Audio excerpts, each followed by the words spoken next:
And, well, it's been a bit of a mixed bag weather-wise during the week. Very spring-like, which should come as no surprise to anybody. It seems that, like, when the sun is shining, it's warm, and when it's windy, it's cold. But the problem is last week it's been both of those things at the same time. To untangle this puzzle from weatherwatch.co.nz, Phil Duncan, kia ora, good morning. Kia ora, good morning. Nice to be with you again. This is the typical spring puzzle, isn't it? You know, if I can get out of the wind, then I'm nice and warm. In fact, possibly a little too warm. But then if I step around the corner, I get hit by a westerly and it's all over. As soon as we get a cold, wet westerly in spring, I get the comment, so much for spring. And so I keep reminding people, this is spring. It's not summer. Summer's still 2 months away from now. We've only just started the spring weather pattern. And so we've got a long way to go before we have those completely quiet stretches of nothing going on for a week or two. Yeah. At the moment, though, we're only a few weeks out of winter. So as I like to remind people, spring is basically defined by winter slowly fading away and hints of summer slowly coming in. Having said that, though, yes, it has been windy and there's been some warm sunshine when you can get it. Hasn't been as wet recently. Is that likely to continue? It is. In fact, the next 7 days, almost all of New Zealand is drier than average. In some places, much drier than average, because we've got a big high pressure zone sitting over the top of us. There's no big sort of dramatic reason why. It's just there's a high over the top of us. Yep. And normally we don't have such settled weather in October. It's normally moving through, bringing showers and rain. So this is a quiet week at the moment, but make the most of it, because by the end of next week, well, by the middle of next week, you mentioned the westerlies, Yep. They are back, coming back in. So we've got high pressure over us going into the weekend, subtropical winds, northerlies, nor'westers, northeasterlies, that kind of thing.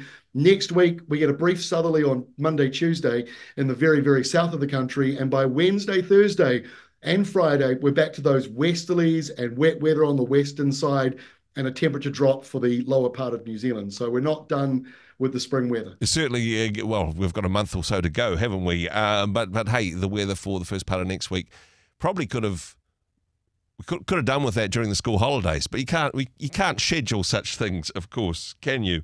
No, if you're a weather forecaster, you do, because I'm taking tomorrow off because tomorrow's settled. And so good. why do a weather video when no one's watching? Yeah, no, absolutely. And I mean, generally it's mild. I mean, as you say, people complain about stuff. Oh gosh, I'm too hot. Oh, I'm too cold. Oh, it's too windy. Oh, they've shut the bridge again, as if it's your fault. But generally it's been reasonably mild and likely to continue so for at least the foreseeable future. Yeah, I mean, there's been some frost this week in the South Island. They've had -2s and 3s, and a reminder again that, we've only just left winter. Yeah. So some cold weather down to, again, tonight places will be down to +2, +3, +4. That's pretty cold stuff. But not freezing cold, obviously, but it's kind of cold if you wake up to that. But the afternoons are 18, 19, 20 degrees, which feels a little bit like when you're in the start of, or that middle part of autumn that we all love, when it's warm days but nice cool nights returning again. We can sleep better. We're in the same kind of moment now. We can having nice temperatures at night for sleeping, mild afternoons for many, but I'm still using my heat pump every now and then, and I live in Auckland. So, I'm a bit soft maybe, but those mornings are still a little bit cool for some. It's something which has, I don't know how, when the last time was that we had so much of this, the appearance of Aurora Australis, and not just in the mountains of Southland on a cold, clear night, but actually in all over the country. People have been able to get some pretty decent glimpses of Aurora Australis, and honestly, I can't remember that happening before in my lifetime. I was thinking about the same thing the other day when I saw those photos last weekend, but I actually think a lot of it is down to the technology we've got now. Okay. Because when we had those southern lights in Auckland, Auckland's not known for seeing them. I've never heard of it happening before, and yet brilliant photos came out of the top of New Zealand during winter. Yeah. Why was that? On our phones, and I was standing outside. I thought, through the naked eye, I thought I could see this hint of pink. Yeah. As soon as I put the phone up, it was bright pink. It really showed. Wow. It cut through all the filters. So I think that technology is also helping us see something we might not have seen a few years back. So it's not the sunspots, it's the Instagram filter. Is that what you're saying? Yeah, that's right. Not just the Aurora Australis, and hey, it has been absolutely brilliant. And I've heard from some people who says, I've always wanted to see this during my lifetime, actually crying with joy from being able to see the dancing in the night sky, which is absolutely brilliant.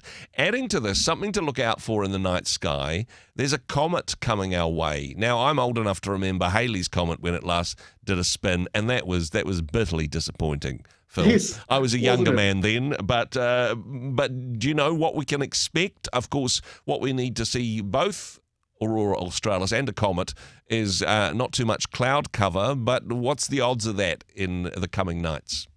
Yeah, I was a little boy in the 80s when Halley's Comet came through and all the excitement, and my older brother, who ended up becoming an astrophysicist, he dragged me out at 2 in the morning, and I remember thinking, that looks like nothing. Yeah. I'm going back to bed. I'm so glad I saw it, though, because now I want to see it again when I'm nearly 100. Yeah. But this one should be a lot more interesting to see than Halley's Comet, but it's right down on the western sunset. And the cloud is a bit thick at the moment in many parts of the country. So on our new WeatherWatch app, we've got a free cloud forecaster. Okay. So have a look at that.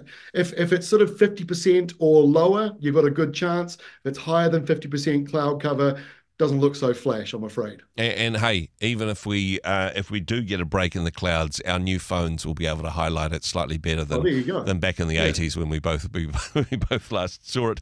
Hey, you mentioned the app. That's a great way to stay informed about what's coming and any last minute changes in the weather, not just for stargazing, but for the weather generally. How can people connect? How can people get a hold of the app, Phil? So we've got the app available for Android and iPhone. Just get it, download it however you normally would, just WeatherWatch NZ or WeatherWatch. You should be able to find it, and it's free to download. It's got more weather data than NIWA and Met Service, the two government agencies combined, which, by the way, they are combining. And so we've got this app. It's free to download. We've got paid alerts in there. So if you're running if you run an orchard or you're a king gardener, you can set up your own weather alerts. But basically, the app is free, and we've designed it to keep people sort of understanding the big picture of what is driving your local weather forecast each day. Hey, appreciate the work that you do. Weatherwatch.co.nz, of course, for more information. Phil, have a great weekend. Thanks for joining us. Thank you very much. You too. Hey, thanks very much for joining us in the Rhema studio. Thanks very much for watching the interview. It's kind of nice to have an audience, actually. And if you did like what you watched, then do give us a like, do give us the thumbs up. And if you'd like to see more interviews like that one, or perhaps even better, subscribe and those interviews will come straight to you. Don't forget to turn on your notifications, and we'll see you in the next one. Cheers.